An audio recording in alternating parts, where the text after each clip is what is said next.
welcome to Coffee with Cow. My name is Sheila and I'm the Learn International intern. And here with me today we have Liv. Liv, how are you doing today?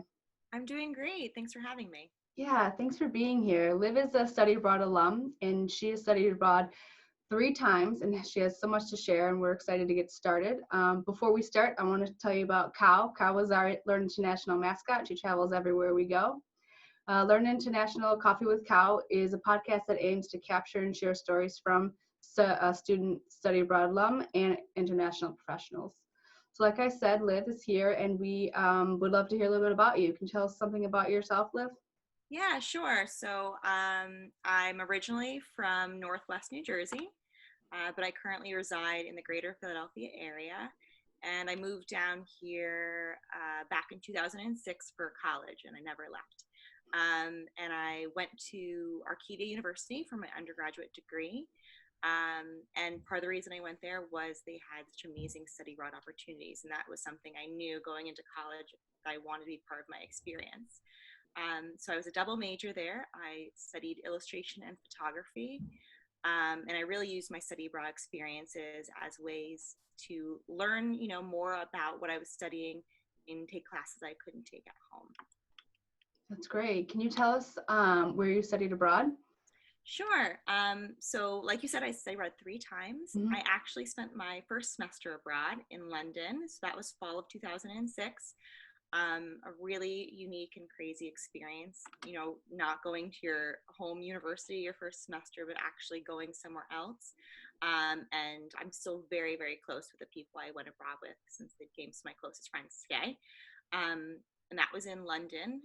And then my junior year of college, the spring semester, I went to Florence in Italy. They're an amazing location for art and art history, so it just was a natural fit for someone like me with my degree. And then my third experience was a little bit more unique. I decided after working in the field for many years to go back to school, and I completed my entire master's degree overseas at the University of Edinburgh in Scotland. And I, again, focused on art history as part of my degree overseas, and they were just a perfect fit for what they had there. Yeah, it's interesting. It seems like every part of your study abroad experience was at a significant time in your higher education. You studied abroad your first semester freshman year, which is not very common to hear. Usually students would want to enroll with a university and be on campus. So it's interesting that you did that abroad. And then you studied abroad in the middle of your higher education, and you did it again for your graduate program. So it's very interesting how each time is a different, a unique part of your higher education experience. Yeah, and I think, like you said, it's true. In the beginning, it was very unique, and my middle semester experience was kind of what most students do, going abroad towards the end of college. But so I was going abroad with all these students that had gone abroad, for the first time, and I'd already been overseas. So I definitely felt like I had a different perspective coming into it than them, and it kind of shaped my experience a little bit differently than theirs. Yeah, I can imagine. I can imagine that each time abroad is very different and unique. Would you be able to tell us a little bit about if anyone in particular still resonates with you today? So I think it'd be difficult to say that none of them would still resonate with me. They all are Mm-hmm. very special and very different. I was a very different person each time. I had different goals each time. And I learned different things of myself each time. But I would probably have to say that my last time definitely resonates most with me today. You know, it was a very different experience than my other times. Even though, each time you go abroad, you're meeting new people and you don't necessarily know everyone. It felt like the riskiest of all the times. I had been, so I graduated in 2010, and I decided to go back overseas for my degree in 2015. So I'd been working for 5 years. I had been actually working in the international ed field with students going abroad in college for about 3 years. So, I left in the middle of a career to go take this big risk to change kind of my career going forward, to gain some independence going forward. So definitely that one personally, resonates a lot just because I felt very empowered by it, and I really had to put myself out there and stretch and grow and learn in ways I hadn't done beforehand. Interesting. Would you be able to compare and contrast your 3 times abroad? Like I said earlier, you did a freshman year, and then you did a junior year, from what I remember you saying, and then you did a graduate program. Tell me, like, compare and contrast your academics in that country, or maybe your traveling, your cultural immersion in that country. Let me fill us in a little bit about the differences between all 3 of them. So I think like each time I went abroad, my focus kind of narrowed in more on what I was doing. So my first time abroad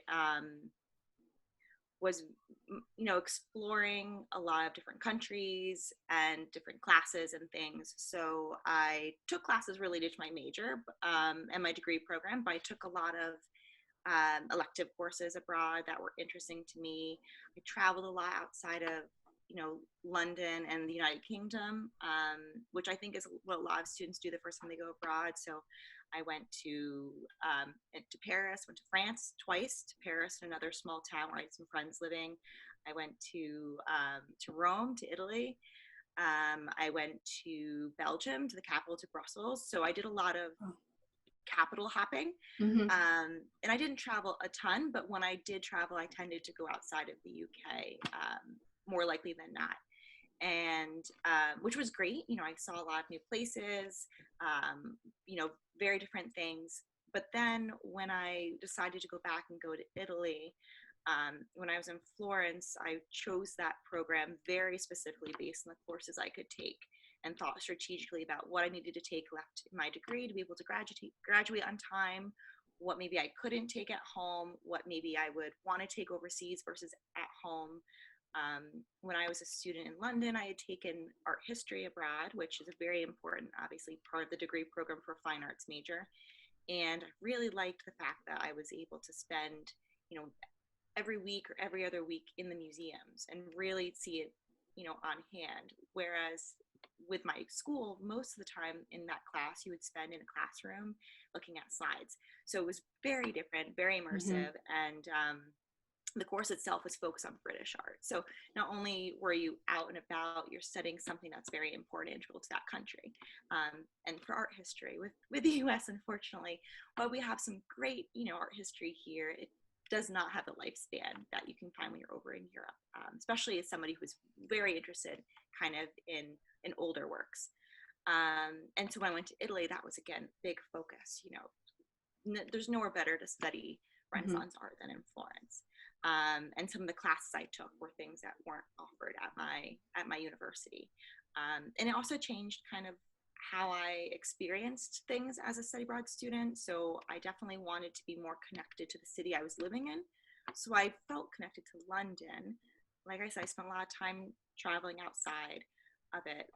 But in Italy, I tried to kind of make it more of my home base. And most of the traveling I did was all within the country. I really only left once during spring break, where we had a longer period of time off. So I felt like not only did I really get to know Florence really well, but then the immediate area in Tuscany, I got to know a lot of those cities very well. So I felt like I had a really good understanding of Italian culture, and spent a lot more time practicing language and things like that. And then when I went to grad school in Scotland, it was even more so. So it was a year program. So a lot of the graduate degrees overseas are a year. Some of them are 2 years, but a lot of times things there are more accelerated, for masters and PhDs. So they're a lot quicker to get done, which was part of the reason I wanted to do it, but I just wanted to also be back overseas again. And so it was a year program, so it gave me a great opportunity to not feel like I had to be away from home for too long. I had a lot of things I was leaving behind here, but also gave me a lot longer to experience a place. When you're going abroad as a student for just a semester, you're really only overseas for maybe three and a half months. And so I think by the time you feel like you're really getting established and understanding a place, you're gone. And I think being overseas for a year changes your perspective of what that place is. You definitely feel more rooted. It's kind of like when you're renting an apartment, that's your home for a year and you feel very connected. So the things I was doing in Scotland, while they mimicked a lot of what was happening in London and in Italy, they were definitely more more of me going about my daily life. I'd go to the gym. I competed in like a 5K there. There was things I was doing, and it didn't feel like it was just something I was doing as a study abroad student. It felt like I was a resident of the city. And I really got to know the people of the city much better than the other places. And because I had, left behind a long-term relationship and a job and all these things and kind of put my life here on hold, I knew when I went overseas, I needed to like really focus on what I was doing and make the most of it. So I probably studied way more than I ever studied as an undergraduate student. So I took my degrees very seriously. I barely traveled. I was pretty much in Edinburgh all the time, studying all the time. If I did some trips, it would be because somebody would come to visit, or my now husband, he came a couple times, so we would do trips around that. But within a year, you're spraying that traveling out. So you're way more focused on where you are. And for me, it became more about being who I was just somewhere else and figuring out who that was, and switching my routine up to what I needed to do there. And I did a lot of internships when I was overseas and volunteering overseas. So I also felt like I was part of the working community there too, which also I think changes your perspective of living somewhere.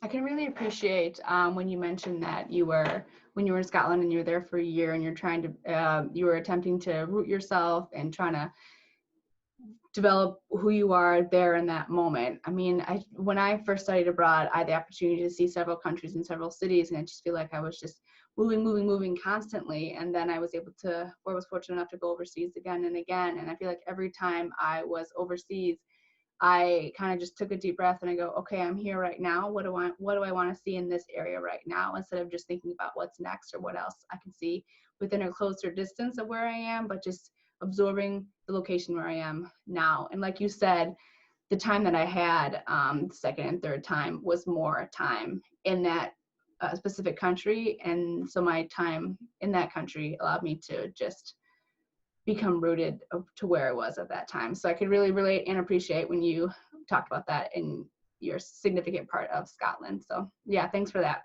I appreciate it. I wanted, really sums up well. Yeah, definitely. I wanted to ask you about I think it might have been your internship when you were in Scotland, about maybe a specific moment that you really appreciate today. Would you be able to tell us about that? So as part of my degree, I had the opportunity of taking an internship course for credit instead of classes. And my degree in Scotland was pretty unique. I guess I can talk about that a little bit. So in terms of experiences too, it gave me more of an international experience, which I was looking for within studying abroad. A lot of times the programs when you go overseas are a lot of Americans, and you tend to be with what you're comfortable with, which is fine, but you don't necessarily learn or grow as much. And my time working in international ed, I worked with UK programs, and I saw the benefit of doing a direct enroll experience when you're really, well, there's other people doing the same program from the US, you are there with the students from that program, and it changes your perspective. So when I went to Scotland, that was something I was really interested in. And my degree program was tiny. So I focused on medieval art history. And I think there was 5 of us in our program, so it was very small. And within the College of Art, there was, I think, maybe 5 degree programs. So it was a pretty small component of the university, which is a huge university, and very, very international. So it did give me that experience of being able to connect more with locals in a lot of ways. But I also met people from all over, which was really exciting. And my flat that I lived in had people from all over too. So definitely different from previous experiences where I was pretty much living with Americans. And so when I was over there, I was very focused on career, and a lot of people doing their master's overseas within my program were actually on a PhD track. Okay. So I chose to take the internship option instead of taking more coursework, which I think maybe like half people did. And that's definitely very common for undergraduate opportunities as well. And I had the unique opportunity when I was there of working at the National Museums of Scotland. So because I was focused on medieval art, they had an internship there that was working with art prior to 1850, decorative art, or material culture is kind of their shifting language now. So it was very cool working with objects like keyholes and locks and keys, and let's see, like little snuff boxes, all sorts of things that people would have in their home that are very kind of telling of when they're living and how they're living, that maybe somebody wouldn't necessarily think immediately of as of art. You know, it's not a painting or a photograph or things like that. So my internship was throughout the year, and it was actually not in the physical museum, but off-site. They kept their collections in another building off-site, which is pretty common for museums, about only 10% of their collections on view at a time. And most of the works are often kept off-site somewhere else, just because there's so many. So we would go in twice a week and work with my mentor there, who was the curator of decorative arts pre-1850, on kind of going through the archives and making sure all the objects were kind of rehoused in archival materials. So every so often you need to make sure you go back in and update the materials just to protect them. So it gave me a lot of hands-on experience with how to handle these objects. And my advisor and the curator I worked with was just a great person to kind of mentor me in the field. She had a lot of experience, was just probably the most brilliant person I've ever met. So it built a lot of confidence too, and helped me think about what I wanted to do in the future. And it was a really great experience. So we did wrap up a little bit earlier than we probably were planning on, because they were opening a new gallery within the National Museum there, focused on earlier art. So she did have to kind of step away to make sure that that was opening in time. But that was great because that opened the summer before I left, and she called me back in to ask me if I could help her do some more work, which was really flattering and exciting, that she valued my time so much that she wanted me to help out. So I actually got to be in the gallery before it opened and help her clean the cases and the objects out, make sure everything was dust-free and ready to go, which was very unique and hands-on, and something you really wouldn't get to do anywhere else. Yeah, that sounds like a pretty crazy experience. I mean, you got to work with the art and the materials off-site, and then you got an opportunity to work with them on-site as well, in the sense of a gallery, or what would you call it? Like, so you presented the material in the museum as well? Yes, exactly. So so there was a couple galleries that were dedicated to this period that were opening. So I got to work in one of those just to help kind of everything freshen up. Yeah, that's very interesting.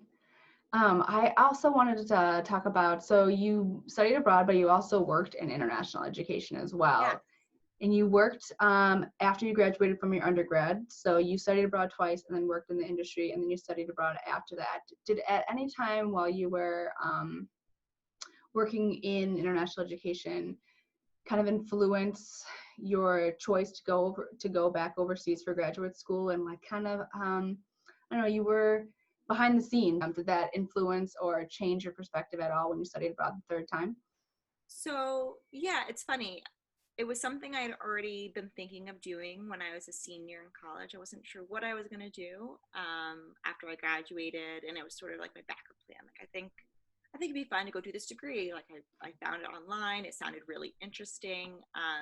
It was focused on the medieval Middle Ages period of art, but it was called Art Through the Global Middle Ages, which was really different and unique. And I'd always been interested kind of in art and in travel, and it kind of encompassed them both. I was looking at different periods, well, within the Middle Ages, how different countries and cultures kind of overlapped more than we thought they did, and kind of how they influenced how art traveled. And then I ended up working in international education. And so while it was already something I've been thinking about and I kind of stepped back from for various reasons, my own personal life, I kind of didn't want to go back overseas. I felt more connected to staying here. But but working in international education, I think I was really excited for a lot of the students that were going abroad. But then when you start working in it, you kind of find out things you didn't know. Maybe you didn't ask the right questions. Maybe you thought you knew what you wanted. I think it goes back to each time you go abroad, it changes what you do, because you don't know what you're not doing until you go overseas, and then you're like, I could have done that. So I think I had the opportunity, and I was planning on doing direct roles in Scotland as an undergraduate student. I was going to spend my entire junior year abroad first at the University of Andrews, and then at the Glasgow School of Art. And for whatever reason, last minute, I decided to back out, switch it up to one semester abroad, and only go to Florence, which I think was the right decision. But I think in the back of my head, I was thinking about this. And then I started working in international education, and I was working with UK programs. I was mostly focused in England and Wales. And then the longer I worked there, the more I narrowed down to working within just London. And I wanted that directional experience. You know, the longer I worked in international ed, I realized maybe what would have been a better fit for me as a student. And there's nothing against what I did when I went abroad. I loved every aspect of it. But I was like, you know what? I felt like I really connected to the culture, but I didn't feel like I connected to the people, you know, or this or that. Or I really liked going abroad for a semester, but I think I really would have benefited from a whole year at one location. So I definitely think that helped. And then, of course, going abroad was great because I have been working in international education. You're working alongside people who are extremely passionate about travel and other places, and they're very international. So you're really well equipped. You know, I spent 3 years advising on the UK, so I knew what to do to go overseas. It wasn't like I was as nervous. You know, I was advising on the visa process, and then I did the visa on my own.